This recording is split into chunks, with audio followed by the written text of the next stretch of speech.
Hello students, आपका एक बार फिर से स्वागत है आपके अपने यूट्यूब चैनल लहरे सर ऑनलाइन क्लासेस में।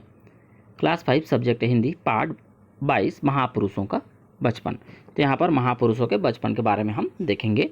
इसमें पाठ का उच्चारण है, अर्थ है, शब्दार्थ, प्रश्न और अभ्यास, भाषा तत्व और व्याकरण, और आपके लिए कुछ वर्क दिए गए हैं जिसमें आपको सारांश बनाना है। चलिए सबसे पहले शब्दार्थ देख लेते हैं। आश्रयदाता, आश्रय देने वाला। आंखें तरेरना, गुस्सा होना, सन्न रह जाना, आश्चर्य से मूर्ति के समान हो जाना, नियत, पहले से तय, तेजस्वी, तेज युक्त, निरीक्षण, जांच करना, केरनिस, झुककर सलाम करना। ठीक है, तो इस प्रकार से यहाँ पर कठिन शब्द दिए गए थे। अब देखिए यहाँ पर पुरुषों का बचपन। तो यहाँ पर पाठ में, चलिए शुरू करते हैं पाठ को। पुरुषों का, महापुरुषों का बचपन। ठीक है, हमारे जीवन में बचपन सबसे महत्वपूर्ण माना गया है। इसी समय भविष्य की नींव पड़ती है। महान लोगों के बचपन में घटी घटनाएं प्रेरणा का काम करती है। ऐसी घटनाएं बड़ी स्वाभाविकता से बाल मन को सही दिशा में ले जाने में अपनी भूमिका निभाती है। इस पाठ में हम क्या क्या सीखेंगे? पढ़कर अर्थ ग्रहण करना, विभक्ति चिन्ह, अनेक शब्दों के लिए एक शब्द, स्त्रीलिंग और पुल्लिंग। चलिए पहला प्रसंग शुरू करते हैं।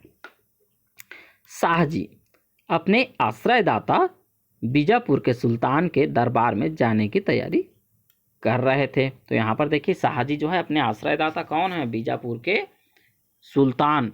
ठीक है, उनके दरबार में वे जाने की तैयारी कर रहे हैं।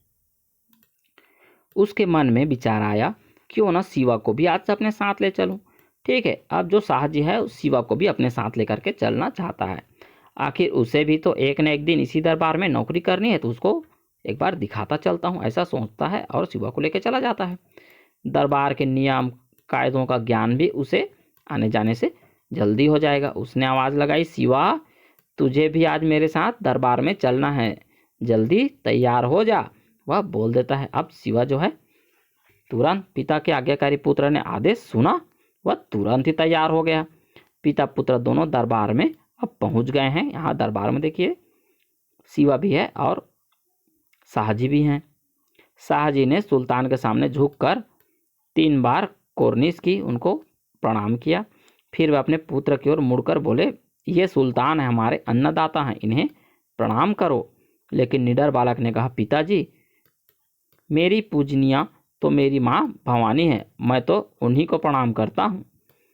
पिता ने पुत्र की ओर आंखें तरेर कर देखा, गुस्से से देख कर कहा। फिर सुल्तान को संबोधित करते हुए बहुत विनम्र स्वर में कहा, हुजूर यह अभी बच्चा है, दरबार के तौर तरीके नहीं जानता है, इसे माफ़ कर दीजिए। इस प्रकार से वहाँ पर वार्तालाप होता है। चलिए पेज पलटते हैं। अब है दूसरा पेज। घर लौटकर जब पिता ने पुत्र को उसके व्यवहार के लिए डांटा तो उसने फिर से कहा, पिताजी माता पिता गुरु और माँ भवानी के अलावा यह सिर किसी और के आगे नहीं झुक सकता। निडर बालक की बात सुनकर पिताजी सन्न रह गए। ठीक है, चलिए दूसरा प्रसंग में देखते हैं। स्कूल में कक्षाएं लग रही थी। निरीक्षण के लिए शिक्षा विभाग के निरीक्षक आने वाले थे, जो साहब हैं निरीक्षण करने आने वाले थे। नियत समय पर भी वे आ भी गए। एक कक्षा में विद्यार्थियों को उन्होंने 5 शब्द लिखने को दे दिया। उनमें से एक शब्द था कैटल।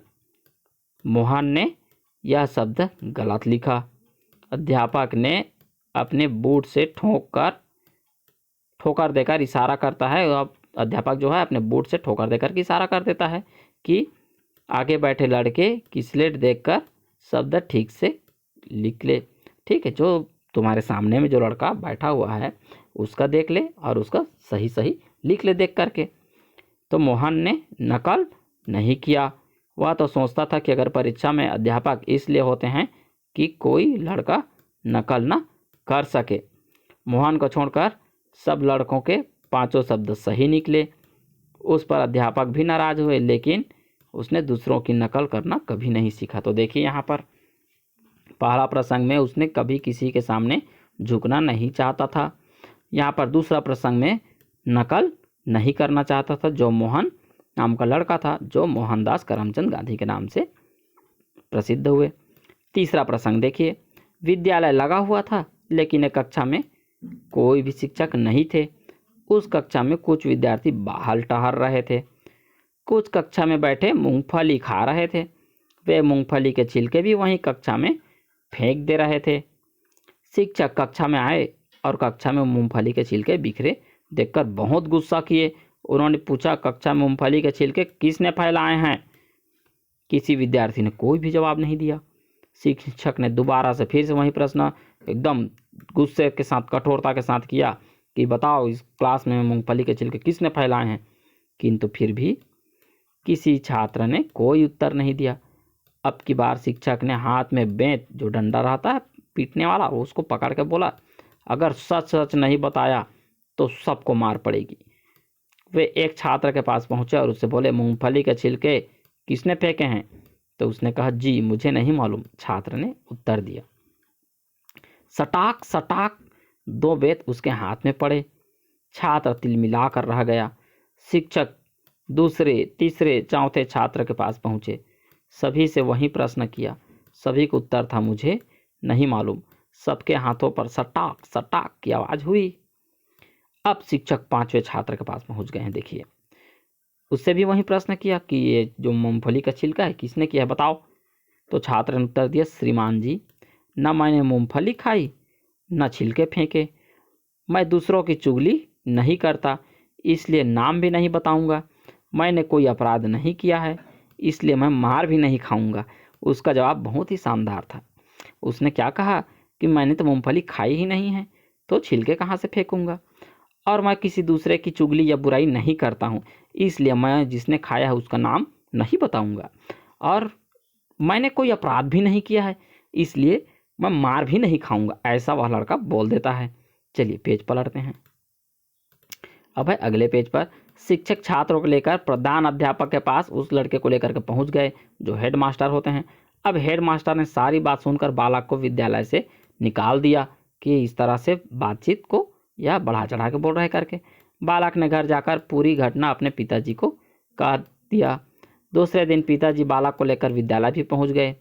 तेजस्वी पिता ने प्रधान अध्यापक से कहा, मेरा पुत्र असत्य नहीं बोलता है।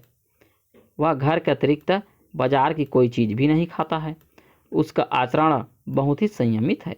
मैं अपने पुत्र को आपके विद्यालय से निकाल सकता हूँ, किंतु निरपराध होने पर उसे दंडित होते नहीं देख सकता। प्रधान अध्यापक जो है शांत हो गए। यही बालक आगे चल करके लोकमान्य बाल गंगाधर तिलक के नाम से प्रसिद्ध हुआ। उन्होंने नारा दिया था, स्वतंत्रता मेरा जन्मसिद्ध अधिकार है और उसे मैं लेकर के ही रहूँगा। ठीक है, इस तरह से पाठ का अर्थ समाप्त हुआ, उच्चारण भी समाप्त हुआ। प्रश्न और अभ्यास पर चलते हैं। पहला प्रश्न, शाह जी कहाँ जाने की तैयारी कर रहे थे? तो दरबार में जाने की तैयारी कर रहे थे। बालक मोहन ने कौन सा शब्द गलत लिखा था? तो कैटल गलत लिखा था।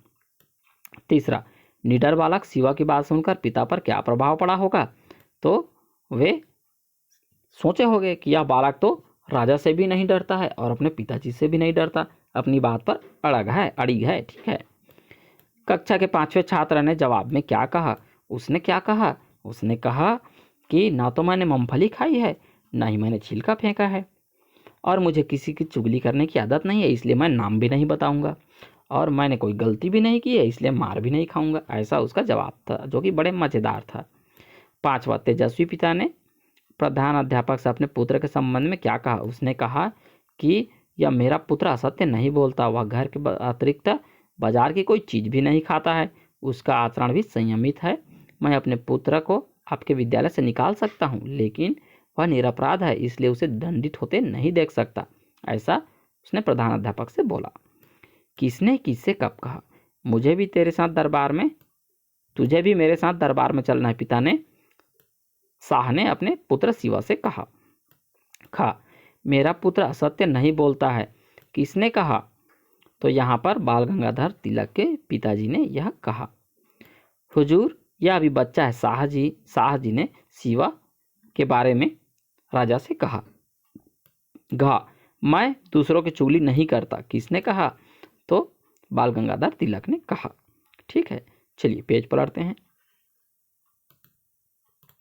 अब है अगले पेज पर सोचो और लिखो। शिवाजी अपने पिता का सम्मान करते थे, पर उन्होंने दरबार में अपने पिता का आदेश नहीं माना। उन्होंने ऐसा क्यों कहा?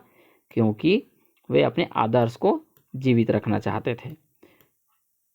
बालक मोहन ने अध्यापक का इशारा पाकर भी नकल नहीं की। यदि तुम मोहन की जगह होते तो क्या करते? आपको सोच करके लिखना है। भाषा तत्व और व्याकरण। पहला है मुहावरों का प्रयोग करो।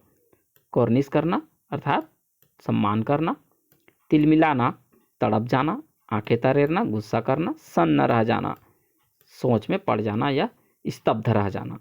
समझो, दाता शब्द का अर्थ है देने वाला, तो दिए गए समूह के लिए दाता शब्द का प्रयोग करते हुए शब्द लिखो, जैसे कि दान देने वाला दानदाता, आश्रय देने वाला आश्रयदाता, अन्न देने वाला अन्नदाता, जन्म देने वाला जन्मदाता, कर देने वाला करदाता और शरण देने वाला शरणदाता। आप इस प्रकार से उसको लिख सकते हैं। प्रश्न 3, निम्नलिखित अवतरण में जहां जहां अशुद्धि हो उन्हें शुद्ध करके पुनः लिखना है। राजेंद्र प्रसाद को प्रसाद लिखना है आपको। इस तरह से आप प्रसाद को लिख सकते हैं। ठीक है, इस तरह से प्रसाद लिखेंगे। अपने गांव जीरादेई जा रहा था। नौका मैं के जगह में मैं। एक मुसाफिर, तो मुसाफिर यहाँ पर गलत है। आप मुसाफिर को इस तरह से मुँह करके लिख सकते हैं। ने सिगरेट सुलगाई, यहाँ पर सुलगाई। उसके धुएं से राजेंद्र बाबू को खांसी नहीं होता है, वह खांसी होता है। ठीक है, तो इस प्रकार से खांसी लिख लेंगे आप उसको। खांसी उभर आई जब सिगरेट का गंध असह्य नहीं होता है, असहाय होता है। या असहाय। ठीक है, इस प्रकार से लिखेंगे उसको। असहाय हो गया तो राजेंद्र बाबू ने उस, यहाँ पर मुसाफिर है, मुसाफिर से पूछा यह सिगरेट आपका ही है ना? तो जवाब मिला, मिला में इस तरह से मिला रहेगा। ठीक है, मिला मेरी नहीं तो क्या आपकी है? राजेंद्र बाबू बोले, तो यहाँ पर बाबू इस प्रकार से बड़ू की मात्रा दे देंगे। तो यह धुआं छोटू की मात्रा आपका ही होगा, इसे आप अपने पास ही रखिए। इस प्रकार से लिख लेंगे उसको। ठीक है, प्रश्न 4, इन उदाहरणों के समान पर, की, में, ने और को का प्रयोग करते हुए एक एक वाक्य बनाओ। तो आपको एक एक वाक्य और बनाना है, जैसे कि टेबल पर बॉल है, यह उसकी घड़ी है। यहाँ पर में लगाना है, तो बाजार में एक बंदर था, या उसने मेरी घड़ी ले ली, या उसको मैंने अपनी घड़ी दे दी। इस प्रकार से आप वाक्य का प्रयोग कर सकते हैं। प्रश्न 5, निम्नलिखित शब्दों के स्त्रीलिंग और पुल्लिंग शब्दों को अलग अलग छांट करके लिखना है। चलिए, यहाँ पर दिया है सीसी, मेढक, इलायची, युवक, मोटी, बूढ़ा, मोहल्ला और घास। तो इसको हम स्त्रीलिंग और पुल्लिंग में छांट करके लिखेंगे।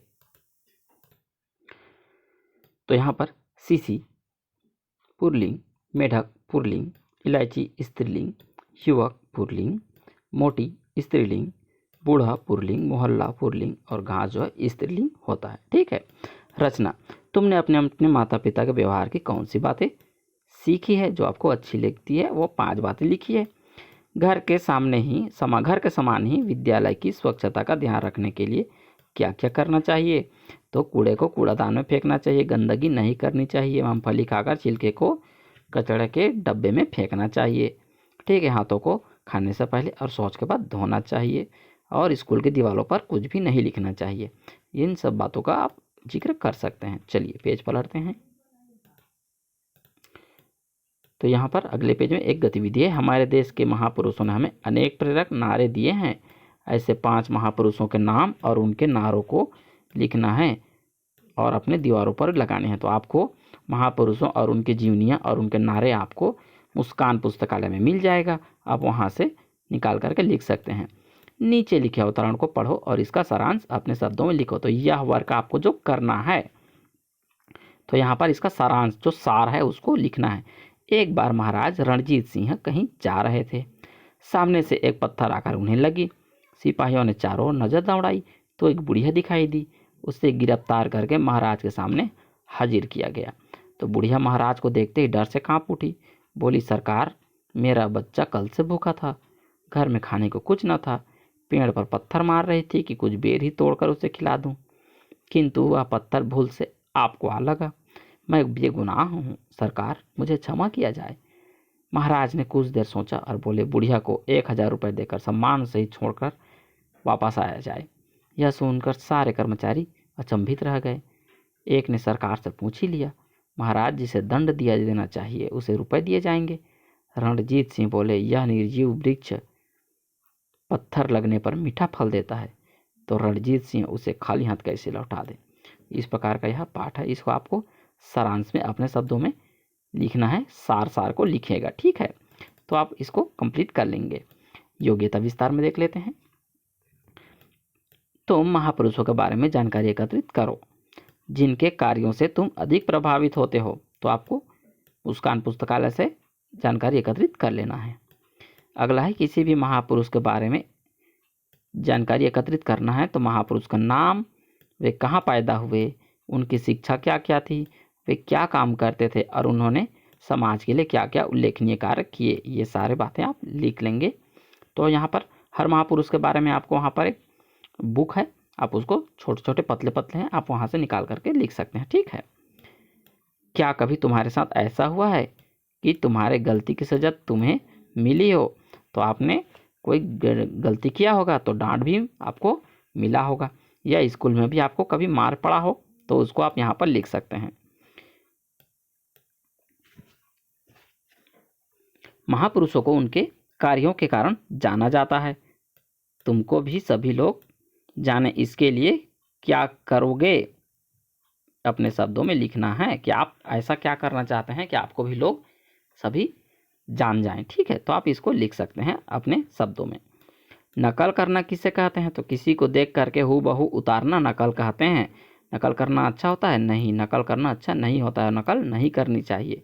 तो इस तरह यह पाठ समाप्त होता है। वीडियो पसंद आई तो लाइक करें, कमेंट करें, दोस्तों के साथ शेयर कीजिए, चैनल को सब्सक्राइब करें, अभ्यास करते रहिए। ओके स्टूडेंट्स, आपको इस पाठ में बहुत सारे वर्क मिले हैं, सभी को करिए। बाय।